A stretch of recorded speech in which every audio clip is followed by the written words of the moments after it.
네, 강프로입니다. 자, 두산 에너빌리티 보겠습니다. 자, 일단 보합권에 끝났고요. 오늘 시장 기준에서 보면 선방입니다. 근데 한국 시장도 선방한 게 맞아요. 한국 시장이 선방한 이유는 삼성전자가 먼저 빠졌기 때문입니다. 삼성전자가 먼저 빠진 이유는 성장성이 꺾였기 때문이고, 삼성전자는 실적은 좋아요. 실적은 성장을 하고 있습니다. 근데 시장 예상치만큼 성장을 하지 못하고 하이닉스에 밀린 부분이 있죠. 하이닉스에 뭘 밀렸어요? HBM을 밀렸습니다. HBM을. 자, 그러면 이 HBM이 어디로 들어가요? AI. 그쵸? 어디에 사용돼요? GPU. 이렇게 연결이 딱 되는 거예요. 그러면 GPU가 지금 어마어마하게 팔리고 있다는 거 어디서 봐요? 엔비디아 실적으로. 엔비디아 주가가 최근에 좀 많이 빠지기는 했지만 엔비디아의 실적은 진짜 어마어마합니다. 마진율이 70%가 넘어요. 근데 70%가 넘는데도 불구하고 시장 예상치가 그거보다 높다 보니까 뭐 시장에서 만족을 못하고 있는 그런 상황인데, 근데 이 모든 걸 만든 건 관세 때문입니다. 이 모든 걸 만든 건. 자, 이걸 보셔야 됩니다. 주식시장은 선반영해요. 두산 에너빌리티도 선반영합니다. 주가가 올라가는 과정에서 최근에 1월 달부터 시작해서 큰 폭으로 상승하는 구간이 있었어요. 저는 딱 여기서 매수를 했습니다. 여기서 확인하는, 그쵸? 신고가를 확인하는 구간에서, 이쪽 구간에서 매수를 했는데 왜 매수를 했을까? 돌파했기 때문에. 뭐를? 가격대를.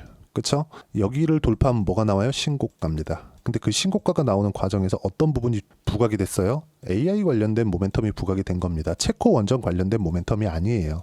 그럼 여기서 실제 두산 에너빌리티의 실적이 좋아졌나요? 그건 아니에요. 이 부분을 설명드리기 위함입니다. 그러면 최소한 이 정도의 움직임이 나올 때 시장은 어때야 될까요? 업종 차트 한번 보여드릴게요. 어때요? 코스피가 최소한의 상승 구간은 만들어냈죠. 자, 엄청나게 많이 빠졌어요. 한국 시장은. 그쵸? 폭락하는 구간이 24년 내내 이어졌습니다. 그리고 나서 바닥 찍고 나서 반등하는 구간에서 어떤 종목이 올랐는지를 보면 두산 에너빌리티처럼 많이 빠진 종목이 아니라 그래도 가격대를 유지해온 종목. 그쵸? 추세를 하방으로 끌고 들어가지 않은 종목. 예를 들어서 그래요. 에코프로나 이런 종목군들 어떻습니까? 23년도에 진짜 엄청 많이 올랐잖아요. 근데 추세 한번 무너지니까 어때요? 그쵸? 24년도에 추세 무너지고 쭉 많이 빠졌는데 이번 시장 반등 때 올라왔나요? 안 올라왔잖아요. 뭐 반등하긴 했지. 그렇다 그래서 돌려 세울 정도가 되나요? 아닙니다. 이건 아니에요. 근데 에코프로가 지금 최소한의 가격대도 유지하지 못하는 이유는 실적을 못 내기 때문에 그렇습니다. 근데 그 실적을 성장 측면에서 실적을 내기 시작하잖아요. 아니면 낼 것 같잖아요. 그러면 어떻게 됩니까? 주가가 정말 폭발적인 이 그 상승세를 만들 수 있어요. 근데 여기서 우리가 이거 보자고요. 삼성전자. 삼성전자의 주가가 한국 시장에 주는 의미가 상당히 크기 때문에 제가 시장 기준에서 이야기를 드릴 때는 삼성전자를 반드시 붙여서 이야기를 드리는데, 이해를 해 두시면 두산에너빌리티의 저점은 못 잡아도 이제는 물려도 되겠구나. 요 정도의 움직임은 잡을 수 있습니다. 반드시 기억을 하시는 게 좋아요. 자, 보시면 두산 에너빌리티가 올라갈 때 삼성전자가 최소한 안 빠지는 구간, 이 상황은 만들었죠. 그러면 삼성전자가 안 빠지는 구간은 언제가 될까요? 성장성이 꺾인 주가 적용이 되었을 때. 그게 지금입니다. 보세요. 삼성전자의 여기 이 가격대 있죠? 이 중간에 지우고 이 가격대 얼마예요? 88,800원. 한 9만 원이라고 할게요. 이 구간의 실적을 보면 어떻습니까? 24년도 실적 32조예요. 32조. 근데 23년도의 실적 얼마예요? 6조입니다. 몇 배 성장? 한 5배 성장을 했죠. 그런데도 불구하고 삼성전자는 어떻게 됐어요? 폭락했습니다. 왜? HBM으로 연결시키지 못했기 때문에. 시장에서 바라는 내용을 만들어내지 못했기 때문에. HBM으로 들어가야 AI 붐을 탈 수 있거든. 근데 삼성전자에선 이걸 못했습니다. 이걸 한쪽이 어디예요? 하이닉스입니다. 하이닉스. 자, 보세요. 하이닉스예요. 좀 길게 보겠습니다. 자, 하이닉스가 주가는 더 많이 올랐습니다. 가격대로 찍어볼게요. 6만원부터 9만원까지 이렇게 올라간 게 삼성전자입니다. 6만원부터 9만원이면 대략 50% 정도 상승한 거죠.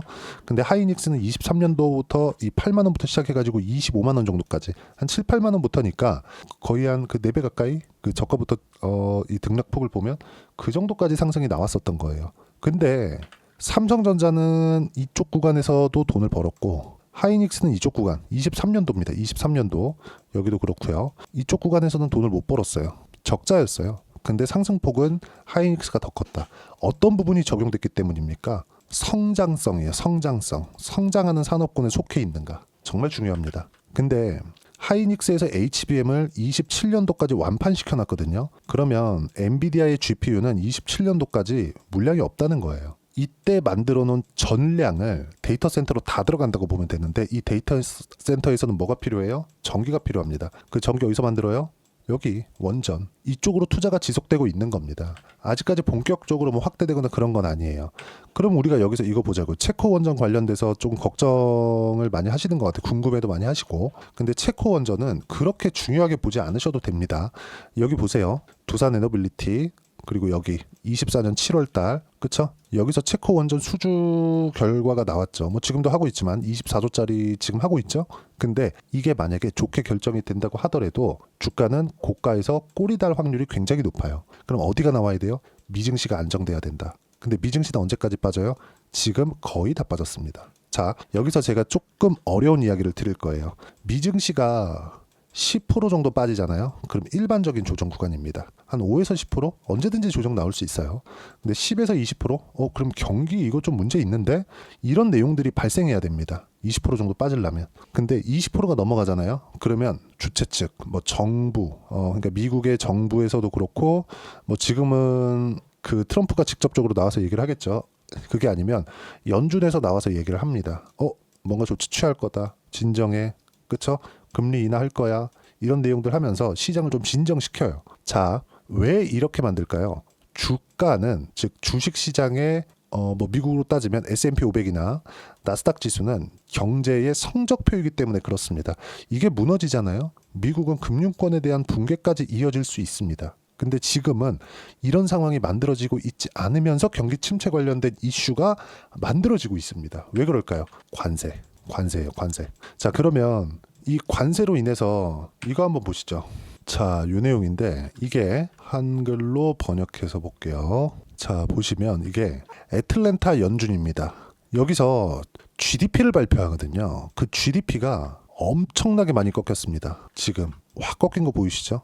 그쵸? 자, 왜 이렇게 꺾였을까? 25년 1분기에 GDP가 마이너스 2.8이 나왔거든요. 그쵸? 이게 관세 때문에 그래요. 관세 때문에. 자, 그러면 이 관세를 지금 누가 주도하고 있어요? 트럼프가 주도하고 있습니다. 그럼 우리가 그냥 상식적으로 생각해 볼게요. 트럼프는 유예할 거야, 이 한마디만 하잖아요. 그러면 시장은 돌아섭니다. 시장에서 지금 압박하고 있는 거예요. 물론 트럼프가 이 말을 할지 안 할지, 아니면 계속해서 관세를 밀고 갈지, 이거는 지나와 봐야 알죠. 결과는 열어봐야 합니다. 근데 이 결과가 나오는 과정에서 엔비디아 그 실적이 어마어마하게 좋게 나왔다. 지난주에 실적 진짜 서프라이즈하게 나왔거든요. 근데 그 엔비디아까지도 20% 정도의 주가 하락이 나왔습니다. 이미 주가에 대한 반영이 끝났다는 거예요. 아까 전에 제가 말씀드렸잖아요. 삼성전자가 실적을 제가 보여드리면서 어떻게 됐습니까? 여기 보면 24년도에 32조를 벌었어요. 근데도 불구하고 주가 40% 정도 빠졌거든요.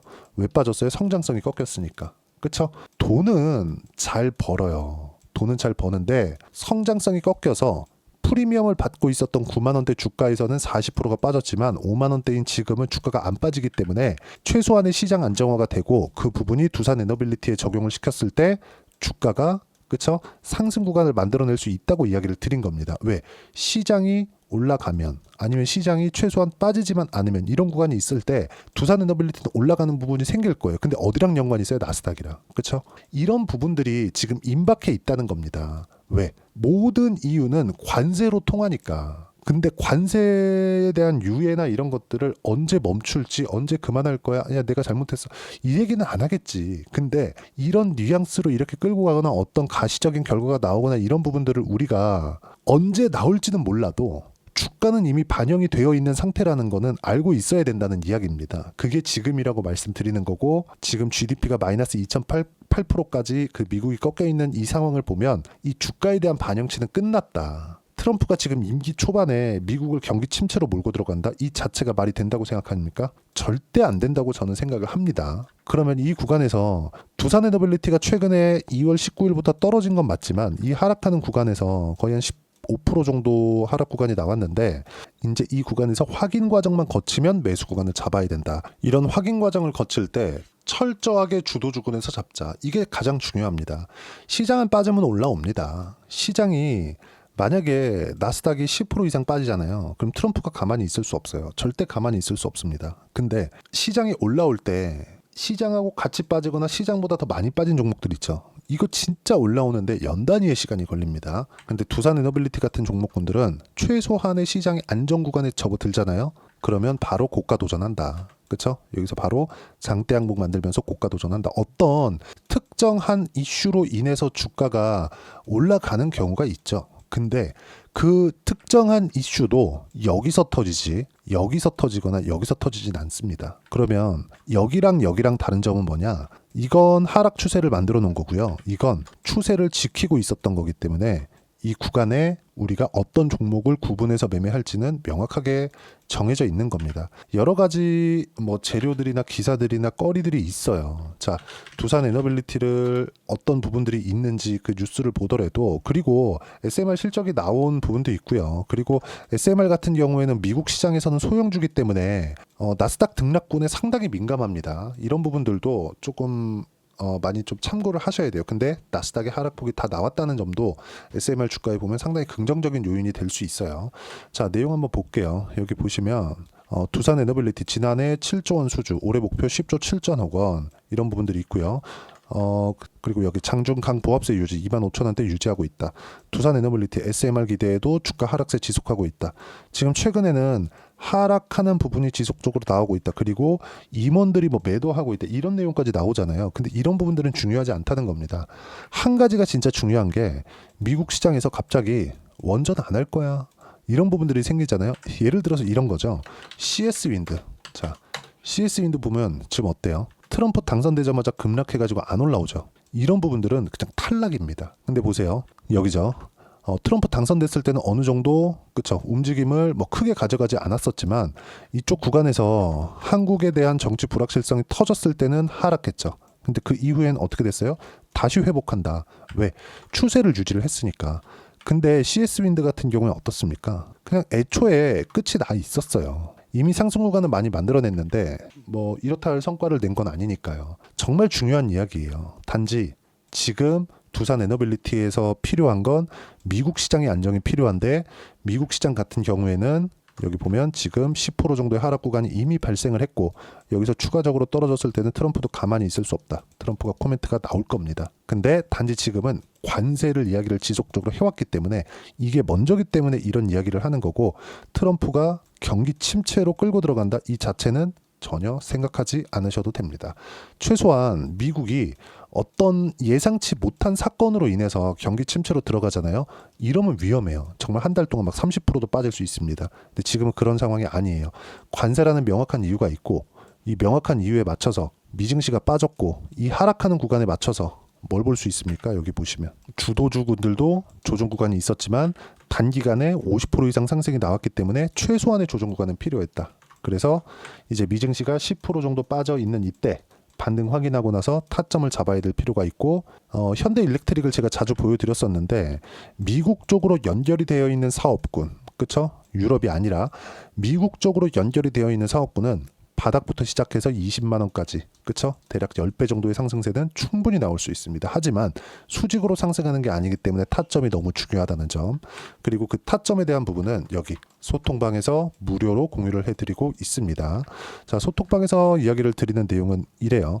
시장에 대한 움직임, 그리고 종목에 대한 실시간 타점, 실시간 타점을 잡기 위해서, 즉 가격을 잡기 위해서는 시장에 대한 움직임을 파악을 해야 되기 때문에 그렇습니다. 자, 내용 볼게요. 미증시보다는 좋은 편이었지만 살아남은 종목은 주도주뿐이다. 조선, 바이오, 원전 등등. 그쵸? 조선주, 오늘 하나오션 같은 거 급등했어요. 정말 중요하게 보셔야 될 내용이고요. 그리고 방사는 조선이랑 연결된다. 그래서 방산도 오늘 괜찮았고요. 그리고 로봇 중에서 레인보우 로보틱스, 이제는 기간 조정이 필요한 구간, 이 주도주구는 제가 계속 이야기를 드려왔었던 거예요. 여기 보시면 3월 3일 날 어저께 같은 경우에도 조선, 바이오, 원전, 로봇 이 안에서만 매매해야 된다 그랬죠. 그리고 방산이 포함되는데 이 방산은 조선하고 연결된다고 보시면 돼요. 자, 내용 계속 봅니다. 방산은 조선이랑 연결되고, 로봇 이야기 드렸고, 당장에 매매할 종목은 조선, 바이오, 원전 말고는 없다. 그리고 원전 어디예요? 두산에너빌리티. 그렇죠? 그리고 이 움직임이 최소한 안정되려면 미증시가 안정적인 움직임을 보여야 되기 때문에 이 부분 참고하시면 되고, 미증시 관련된 이야기 제가 영상 초반에 드렸고요. 소통방에서도 이야기를 드리고 있고, 미증시의 안정 구간이 있었을 때 여기 나오는 조선, 원전, 바이오 로봇 이 종목군들 실시간 타점을 제가 소통방에서 무료로 공유를 해드리고 있으니까 구독과 좋아요 눌러주시면 무료 입장 가능하고요. 입장 링크를 공유해드릴 수 있게 010-8713-1916으로 구독이라고 문자 보내주시면 소통방 입장 링크 순차적으로 공유를 해드리도록 하겠습니다. 자, 그리고 소통방에서 매매하는 내용 중에서 어느 정도의 성과가 나오고 있는 그 부분은요, 여기 자동일지 차트를 보면 알 수 있습니다. 실제 제 매매 화면이고요. 제가 조회를 눌러가면서 보여드릴게요. 그쵸? 조작이 불가능하다는 내용을 보여드리기 위해서고, 자, 하나오션입니다. 어때요? 제가 싸게 살려고 노력하지 않죠. 올라오는 부분 다 확인하고 매매를 한 결과 1월 달에 57% 수익 구간. 반도체가 강할 때 예를 들어서 그래요. 뭐 자람 테크놀로지나 이런 거, 그쵸? 상승하는 구간에 매매를 했을 때 75% 수익 구간. 단기간에 수익이 가능하다. 그리고 여기 쭉 보시면 지금 두산 에너빌리티를 이야기를 하고 있으니까 이쪽 구간에서 체코 원전에 대한 기대감이 저도 있었습니다. 근데 여기서 4%밖에 수익을 못 냈어요. 왜? 종목군 시세가 안 나왔으니까. 근데 여기선 어때요? 그쵸? 지금은 다르다. 한 번에 거래 터지면서 뭐 확 물량을 쏟아낸 게 아니라 하락하는 명확한 이유가 있다는 거죠. 그게 뭡니까? 아까 전에 말씀드렸었던 내용하고 동일해요. 그게 시장에 대한 움직임 때문이다. 근데 시장은 빠지면 올려야 된다. 누가? 트럼프가. 아니면 연준에서. 이거 어쩔 수가 없어요. 자, 그럼 그랬을 때 올라가는 구간에서 했을 때 단기간에 수익 구간이 발생한다는 점. 예를 들어서 뭐 반도체 쪽에서 하나 더 보시죠. 뭐 DI나 이런 종목군들을 보더라도 보세요. 상승하는 구간을 꾸준하게 공략한 결과 25%대, 14%대 꾸준하게 수익 구간이 발생하고 쭉 내려보면 22, 26%대. 그렇죠? 상승하는 구간에 있는 종목을 반드시 공략을 해야 되고, 그런 부분을 소통방에서 무료로 공유를 해드리고 있으니까 구독과 좋아요 눌러주시고요. 댓글 하나씩 달아주시고, 입장 링크를 공유해드릴 수 있게 010-8713-1916으로 구독이라고 문자 보내주시면 소통방 입장 링크 순차적으로 공유를 해드리도록 하겠습니다. 자, 그리고 가장 중요한 점, 가격에 대한 이해를 어떻게 해야 되느냐, 그 부분은요, 여기 두산 에너빌리티의 단기 보유 전략, 가격 전략 두 가지 내용인데, 단기는 2주입니다. 2주 동안 내가 어떻게 수익 구간을 만들 것인지 그 부분이고, 2주 안에 수익 구간을 만들기 위해서는 가격에 대한 이해가 필요합니다. 이 두 가지 내용 모두 무료로 공유를 해드리도록 할 테니까 구독과 좋아요 눌러주시고요. 010-8713-1916으로 두산 에너빌리티라고 문자 보내주시면 가격, 단기 보유 전략 함께 공유해드리도록 하겠습니다. 자, 1월 달에 제가 종목 장세가 온다고 했는데 종목 장세가 실제 진행이 됐고요. 1월 달에 종목 장세가 지나왔기 때문에 이격도도 발생을 했습니다. 2월 달에는 그 이격을 좁히는 과정까지 발생을 했습니다. 물론 관세 관련된 내용들이 약간 좀 시장을 좀 강하게 떨어뜨리면서 많이 좀 당황을 하신 분들도 있습니다. 뭐 저도 이거 이렇게까지 해야 되나 하는 정도의 생각이 좀 들긴 하는데, 어쨌든 간에 시장은 빠졌고 두산 에너빌리티는 최소한 2월 달에 시세가 시작하던 가격대는 지킬 수 있다. 나스닥이 그만큼 빠졌기 때문입니다. 나스닥은 무한정 빠지지 않아요. 세계 최고의 기업이 나스닥에 있고, 지금 두산 에너빌리티는 체코 원전이나 이런 부분보다 나스닥의 움직임에 치중해서 볼 필요가 있습니다. 그리고 이렇게 시장 기준에서 종목을 보고 그리고 주도주를 파악할 때 3월 달에 어떤 종목을 매매를 해야 되는지 제가 딱 한 종목만 준비를 해놨으니까 영상 끝까지 시청하시고요. 모든 분들이 성공 투자하셨으면 참 좋겠습니다. 자, 여전히 시장은 녹록지 못합니다. 이런 상황이 벌어지는 건 어쩔 수 없습니다. 이런 상황에서도 수익이 나는 종목들의 구조는 변하지 않습니다. 즉 대시세 종목에 대한 구조는 변하지 않는다는 거고, 실제 제가 소통방에서 지속적으로 이야기를 드리고 있는 내용도 대시세 종목이나 시장 주도주를 공략하는 건 철저하게 가격 분석을 하라고 이야기를 드리고, 가격 분석 이후에는 이슈에 대한 파악, 그리고 이슈를 파악하고 나서는 다시 내가 얼마에 매수할지 그 타점에 대한 부분을 지속적으로 언급을 하고 있습니다. 자, 근데 생각해 보세요. 시장이 굉장히 어려웠습니다. 어려운 상황에서의 어떤 종목들이 강했냐 보면 반도체와 그리고 바이오입니다. 자, 실제 여기 보면요. HLB에 제가 실제 매매한 내용을 띄워놓고 보여드리고 있는데, 1월 22일부터 매매를 시작해서 4일 동안 31%의 수익 마감이 됐고요. 그리고 여전히 신고가 종목입니다. 자, 그리고 그 다음 어보브 반도체, 이름을 보시다시피 반도체 종목이죠. 그리고 AI 반도체는 지속적으로 강세를 보이고 있습니다. 이 종목도 신고가를 먼저 달성한 이후에 제가 21%의 단기간에 21%의 큰 수익을 내고 마감이 됐습니다. 다시 재공략을 준비하고 있고 이런 부분은 소통방에서 다 공유를 해드립니다. 자, 그리고 코세스. 자, 코세스 같은 종목도 당연히 그쵸, 신고가 종목이고요. 그리고 반도체 종목입니다. 이 종목도 영업일 기준에서 이틀 동안 대략 한 15%의 수익 마감이 됐습니다. 내용을 한번 보시면 어떻습니까? HLB를 포함해서 뭐 30%, 20%, 뭐 15% 이런 식의 수익이 지속적으로 발생하고 있는데 이 세 종목 모두 다 신고가 종목이고 1월 달에 시장이 약세를 보이고 있는 구간에서도 강했었던 그런 종목입니다. 특징점이 하나 있는데 그 이슈에 앞서서 가격이 먼저 반영했다는 거죠. 그렇게 제가 가격을 먼저 보고 이슈에 대해서 파악하는 이유는 결과적으로는 큰 시세를 먹기 위한 사전 준비 작업입니다. 실제로 큰 시세를 먹기 위해서 사전 준비 작업을 했을 때 여기 레인보우 로보틱스 127% 그리고 ISC 98% 그리고 한미반도체 97%의 큰 수익을 내는 상황을 만들 수 있습니다. 어떤 식으로 소통방에서 진행됐는지 그쵸, 그 상황을 제가 이야기를 드린 건데 이런 상황도요 당연히 신고가를 공략했을 때 가능한 겁니다. 자, 그러면 이번에도 마찬가지입니다. 그쵸, 정부 주도의 코리아 디스카운트 해소 방안이 2월 달에 발표를 하고요. 그리고 2월 달에 발표된 내용을 토대로 주가가 움직이는 게 아니라 이미 움직인 내용이 있죠. 실제 이 내용은 크게 중요한 게 아니라는 겁니다.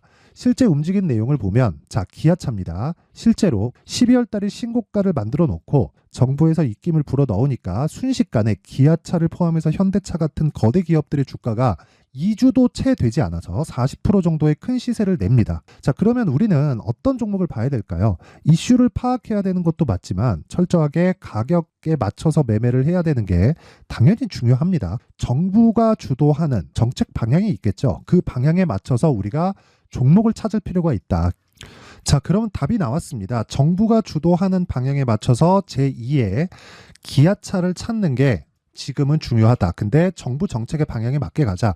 그랬을 때 앞서서 제가 보여드렸었던 내용인 여기 레인보우 로보틱스 127% 그리고 ISC 98% 그리고 한미반도체 97%와 같은 수익을 낼 수 있습니다. 물론 시간에 대한 부분은 최소 2주의 시간이 필요하고요. 그리고 최장 3개월 안에 끝내야 됩니다.